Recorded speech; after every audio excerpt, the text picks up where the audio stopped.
자, 그럼 같이 하시죠. 자, 하나, 둘, 셋. 대선 판도라. 이재명. 서울 밀리는 지지율 뚫을 묘수는. 자, 대선 판도라 시간입니다. 본격적인 2022년 대선을 앞두고 이번 대선에 관한 뉴스와 이슈 흐름을 분석 예측해 봅니다. 이국장 오랜만입니다. 네, 안녕하세요. 네. 오랜만입니다. 건강하시죠? 네, 덕분에 잘 지내고 있습니다. 네. 제가 하성에 갔다 오느라고 조금 아이고. 소식이 떠맸습니다. 뭐 저쪽이 화성입니까? 저쪽이 화성입니까? 농담입니다. 오늘 그래요. 사실은 한 분 만나려고 했는데 그분이 하성에 가셔가지고 못 만났죠. 잘했습니다. 네. 자, 지난 주말 민주당 대선 후보 경선이 이제 끝났습니다. 민주당 후보로 이재명 경기도지사가 최종 확정됐습니다. 이낙연의 경선 불복 움직임이 좀 있었죠. 강하게 했습니다만은 결국 승복을 하고.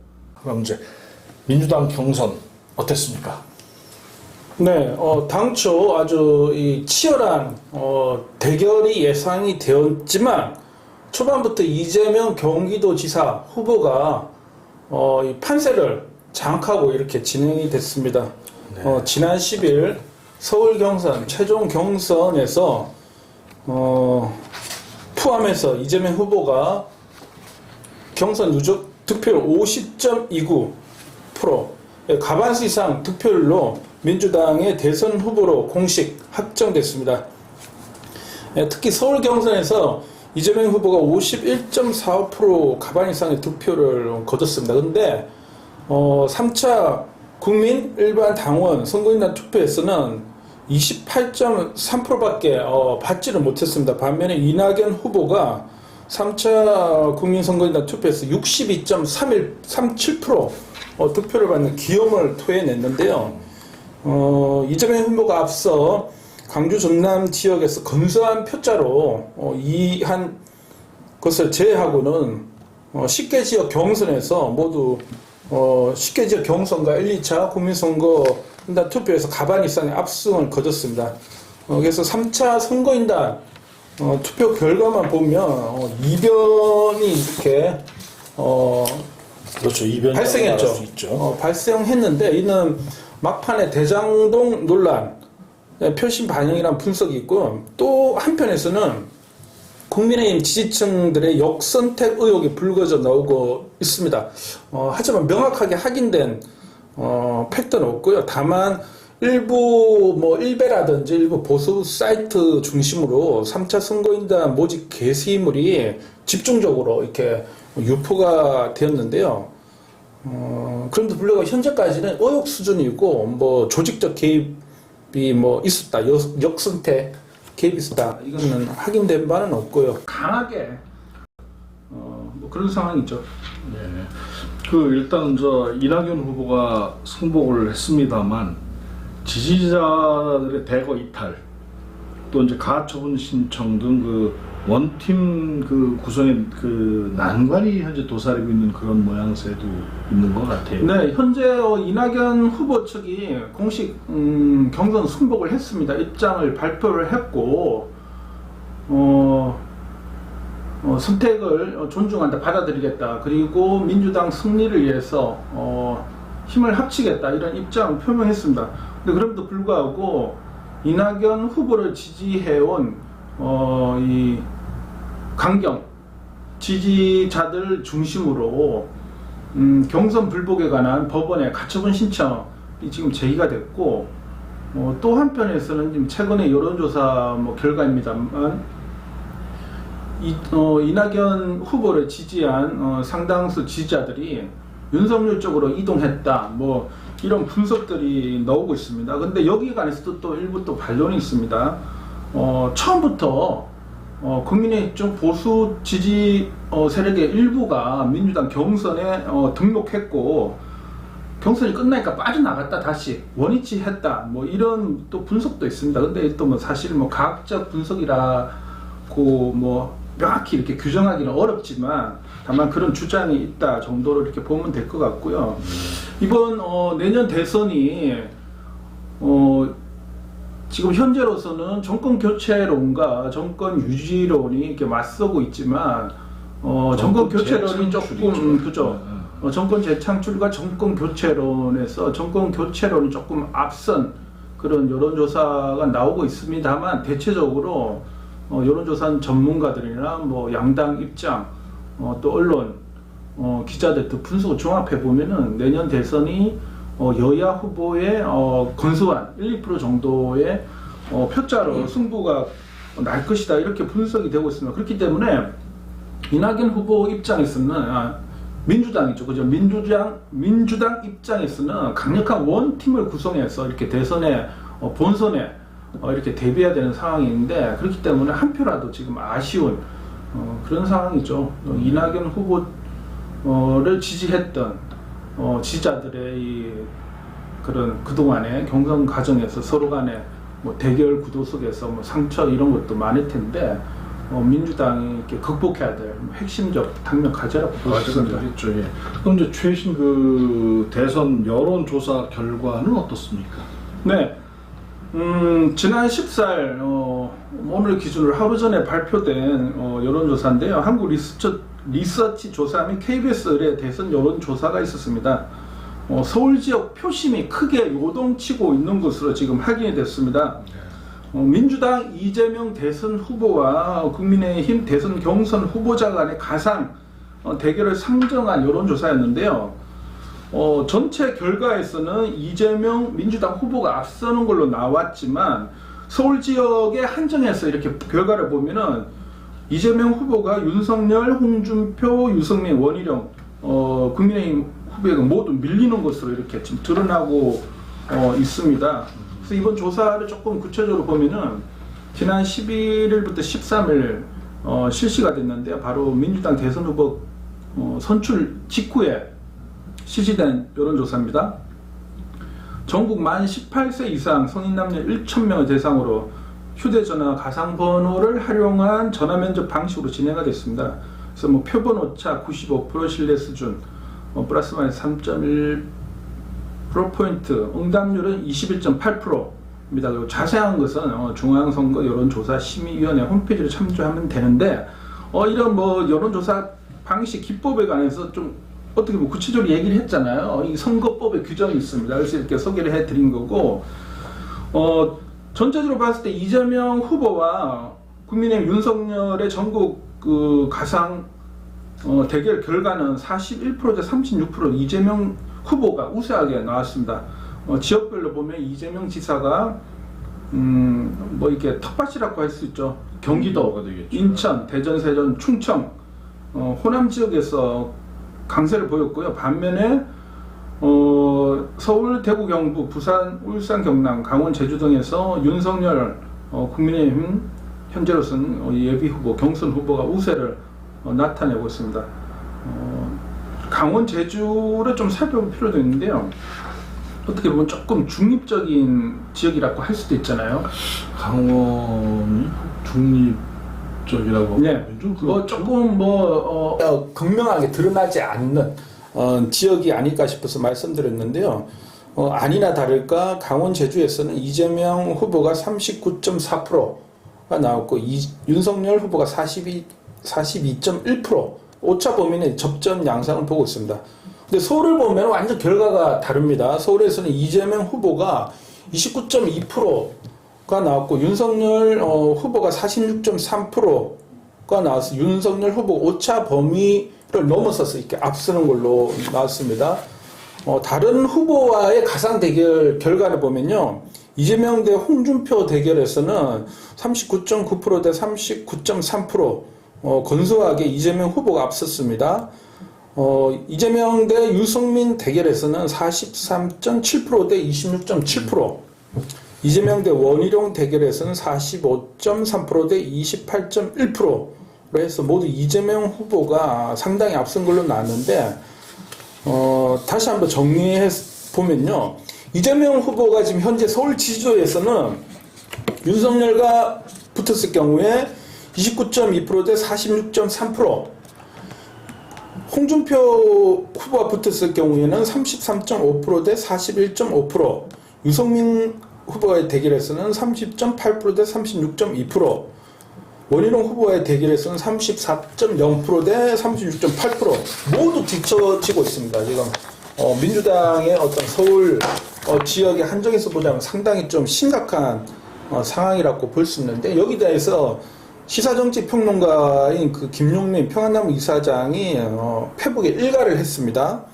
민주당의 텃밭처럼 여겨졌던 서울은 잊어주십시오. 원희룡에게도 안 되는 지지율이다. 누가? 이재명 후보가. 서울 성동구에서 예로 든 겁니다. 이 김용민 이사장이 성동구에 30년 된 24평 아파트가 지금 9억 가고 있습니다. 이 부동산 문제의 근본적 해결 없이 대선도 지방선거도 답이 없다. 이렇게 토로를 했는데, 그만큼 이 부동산 폭등으로 인한 민심 위반이 심각하다, 이런 분석일 텐데요. 근데 조금 다른 시각도 있어요. 문제는 이렇게 윤석열 등 국민의힘이 집권한다고 해서 부동산 폭등을 잡을 수 있는가 하는 문제인데요. 제가 최근에도 저도 경험한 바지만 실제 보수 지지층 입장에서 보면 차라리 국민의힘 후보, 보수 후보가 집권해 부동산 시장의 파이를 더 키울 수 있다, 이런 생각들을 하고 있더라고요, 실제로. 이 양극화 현상에 대해서 실망하고 붕괴하는 것과 전혀 다른 생각을 갖고 있다라는 게, 저는 뭐 그럴 수 있다고 생각했지만 막상 그런 얘기를 주변에서 듣다 보니까 약간 좀 이 모순이 아닐 수 없는 그런 상황이라는 생각이 들었습니다. 그러니까 자본주의 사회의 전형적인 부동산관이죠, 그게. 그럼 이제 일단은 그 민주당 입장에서는 아주 비상이 되겠습니다. 비상 상태라고 할 수 있죠. 서울 지역만 놓고 보면. 예, 내년 3월 대선에 이어서 5월 지방선거도 있고요. 근데 민주당 이재명 후보 서울 지역 지지율, 이게 반전이 가능하겠습니까?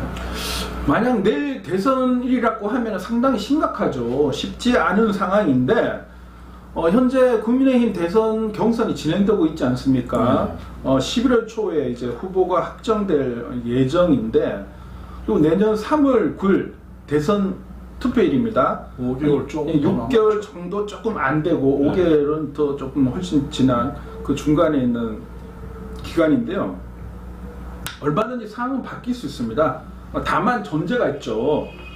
이재명 민주당 후보가 서울 지역의 지지율을 끌어올릴 수 있는 묘한 대책이 있어야 가능하다는 얘기입니다. 그래서 몇 가지 좀 방안을 살펴봤는데, 분석해봤습니다. 첫 번째, 민주당 입장에서는 시민사회와의 연대 확대, 아마 이런 전략을 펴지 않을까 예측이 되는데요. 지금 민주당 민주당이 아니죠. 국민의힘 서울시장인 오세훈 시장이 박원순 전 서울시장 지우기에 지금 올인하고 있지 않습니까? 그렇죠. 그래서 그렇게 보다 보니까 기존에 박원순 시장이 주력했던 시민사회와의 협치, 거버넌스 등등 해서 이 시민사회 진영이 오세훈 서울시장, 현 서울시장의 이런 박원순 지우기와 시민사회단체, NGO 사실상 현 단계에서는 쏙가내기잖아요. 그렇죠. 거기에 대해서 좀 반감이 크고, 거기 관한 어떤 오세훈 시정에 관한 반감을 바탕으로 하는 결집이 지금 이루어지고 있는 상황입니다. 그리고 또 하나, 그래서 반 오세훈 연대가 조금 커지지 않을까 예측해 볼 수 있는데요. 지금 오세훈 시장이 얼마 전 검찰에서 공직선거법 위반에 관해서 면죄부를 줬잖아요. 그렇죠. 거짓말한 게 확인이 됐어요. 서울시민, 국민을 상대로 거짓말한 게 확인이 됐는데, 문제는 검찰이 무혐의 불기소 처분의 논리로 든 게 이재명 경기도지사의 대법 판결을 근거로 해서 적극적으로 허위 사실을 유포하려고 한 게 아니고, 자기가 하지 않은 사실에 관해서 해명하는 과정에서 이때는 소극적으로 한 거기 때문에, 이거는 의도적으로 허위적으로 한 게 아니다. 그렇죠. 이렇게 보고 이걸 적용한 거죠. 근데 이게 조금 말이 안 됩니다. 이거는 이제 다음에 별도로 얘기할 기회가 있겠지만, 그리고 또 하나는 이재명 후보 입장에서는 민주당 차기 서울시장 선거구도 되게 중요하거든요. 그렇죠. 불과 이제 3월 9일 대선이 있고, 바로 이제 다음날 뭐 새벽 정도면 후보가 이제 확정됐잖아요. 그리고 한 두어 달 지난 다음에 지방선거가 있습니다. 그래서 민주당이 서울시장에서 또 바로 선거기 때문에 이 같이 지금 대선과 맞물려 가지고 같이 가야 돼요. 그래서 이재명 후보와 민주당 차기 서울시장 후보 간의 적극적 연대가 형성이 필요할 것이라고 예측이 되는데, 직전 보궐선거에서 민주당은 박영선 전 장관을 후보로 내세웠지만 오세훈 시장이 패했습니다. 그리고 이 박영선 전 장관의 경쟁력에 관해서 일단 한번 패했기 때문에 해봐야 되겠죠. 경쟁력에 관해서 상당히 좀 고심스러운 대목이 있는 거죠. 그럼 그렇다고 해서 지금 경선 과정에서 서울시장 경선에서 또 패했던 우상호 등 386 출신 정치인들이 있는데 과연 이분들과 연대 효과는 있을 것인가 봤을 때는 그죠? 우상호 의원의 지지율이 낮게 나오고 있지 않습니까? 그리고 부동산 문제로 인해서 당에서 한번 출당 권고를 받았고 당국의 조사 결과 이제 무혐의 혐의 사실이 없다 이렇게 판정이 났습니다. 그래서 명예 회복은 했지만 여전히 그 우상호 의원의 그 대중적 이미지 개선이 과제고 이런 상황입니다. 그리고 또 하나 세 번째인데요. 이재명 민주당 후보, 민주당 입장에서는 20, 30대 청년층들의 적극적 지도 확보가 이제 관건입니다. 핵심 관건인데, 부동산 양극화 문제가 되게 심각하고, 그렇습니다. 근데 앞서도 얘기를 했지만, 반면에 이 조금, 나이가 있는 세대 국민의힘 보수 지지 세력은 또 문재인 정서가 되게 강합니다. 부동산 문제도 오히려 규제를 더 완화해서 시장이 상승되고 확대된다 그런 정서가 있는 것 같아요. 좀 이런 상반되는 정서인데 그럼에도 불구하고 어쨌든 우리 사회 중심이 이제는 대표님도 그렇고 저도 그렇지만 이제 더 나이가 들고 하면 젊은 세대 중심으로 그렇죠. 사회가 튼튼하게 또 재구성돼야 되잖아요. 그런 측면에서 봤을 때는 젊은 층들의 이 부동산 양극화로 인한 소외, 박탈 이걸 해결해야 되는 게 이재명 후보의 또 핵심적 정책 공약 관건이라고 볼 수 있고요. 네 번째, 지금 이재명 지사가 이 경선 과정에서 지지자들이 조선일보 아웃이라는 이 피켓을 줬는데 이재명 지사가 들컹 받아가지고 번쩍 들었어요. 이 사진이 지금 다 나왔잖아요. 뭐냐? 경선 과정에서 그랬습니다. 이재명 후보가 조선일보는 민주당 경선에서 손을 떼라! 라고 그랬죠. 일종의 경고 그쵸? 발언이었죠. 했는데 이거는 2002년 대선 과정에서 노무현 후보가 조선동아일보는 민주당 경선에서 손을 떼십자 하는 대목과 거의 오버랩되는 연상되는 장면이었습니다. 일설에는 이재명 후보가 의식적으로 노무현 후보를 벤치마킹 했다 이런 얘기도 있습니다. 네. 믿거나 말거나 정말 그런 측면이 있을 수 있죠. 그래서 현재 검찰 언론 개혁, 검언개혁이라고 하는데 강력한 개혁 전선이 지금 일부에서 형성이 되고 있습니다. 그래서 이재명 후보가 조선일보 등 수구 언론과의 전면전을 선언한 상태입니다. 이재명 후보의 이 성품, 기질을 봤을 때 결코 물러서거나 타협하지 않을 것으로 보이는데요. 이 강력한 언론 개혁 전선을 구축해서 서울에서 좀 개혁 세력의 집결을 노리지 않을까 이렇게 좀 예측해 볼 수 있고. 그럼 현재 지금 이재명 후보의 또 다른 변수는 없을까요? 현재 지금 가장 핵심 쟁점 사항이고 가장 이슈가 되고 민주당 대선 경선에서도 판을 뒤흔들었죠. 대장동 성남시 대장동 변수인데요. 다들 그러지 않았습니까? 소위 말하는 주류 언론과 그리고 대한민국 모든 것들이 다 이렇게 관심이었어요. 이재명 후보가 연루됐을 것이다 라고 얼마나 많은 이런 뉴스들이 생산이 됐습니까? 근데 정작 얼마 전에 김만배 이 하천대유 대주주인 김만배 구속영장을 검찰이 신청했는데 법원에서 기각했잖아요. 기각했습니다. 기각 사유가 뭐냐면은 현 단계에서는 구속 사유가 소명되지 못했다라고 기각을 했어요. 그리고 김만배 씨는 검찰 그리고 이 법원 구속영장 이런 그 출석하면서 대장동 실수요 좀 나다. 나를 포함 3명밖에 없다. 그리고 이재명과는 사적으로 만난 적이 없다. 그리고 그분이라고 하는 그분도 이재명이 아니다. 이렇게 공언을 했어요. 선을 껐어요. 그런 상황에서 지금 이재명 지사가 경선을 통과했을 때 후보가 됐지 않습니까? 근데도 대장동의 지진 여파가 계속 지금 번지고 있지만 이재명 지사는 절대 사퇴하지 않을 겁니다. 만약에 말입니다. 이재명 후보가 낙마했을 때 그 대비책은 뭐 있을까요? 저는 동의하지 않습니다. 그 표현 자체가 아주 잘못된 표현이고요. 수구 권력에 아주 프레임에 딱 가두는 이재명을 압살시키겠다는 포위 전략으로 짠 프레임인데요. 그 자체가 말이 안 됩니다.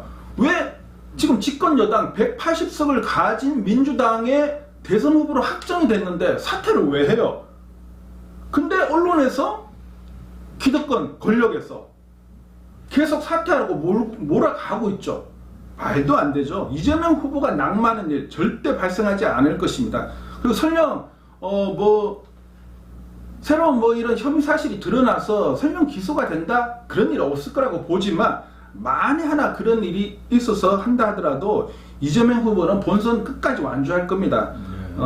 일각에서 그런 얘기가 있죠. 유시민 전 노무현재단 이사장 얼마 전에 김부겸 또 총리 또 기용석 임기가 끝나서 돌고 있죠.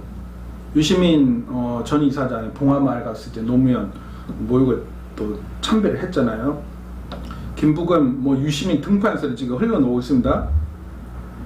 그리고 승복했지만 이낙연 후보가 이재명 지사의 낙마에 대비해 다시 칼날을 벼르고 있다. 이런 얘기까지 나오고 있지 않습니까? 근데 이런 얘기 자체가 이재명 후보로의 강력한 원팀 직결을 저지해서 국민의힘 후보를 당선시키겠다는 프레임 전략의 일환이라고 저는 그렇게 보고 있습니다. 그러니까 이제 공작적 정치 프레임이다. 그렇죠.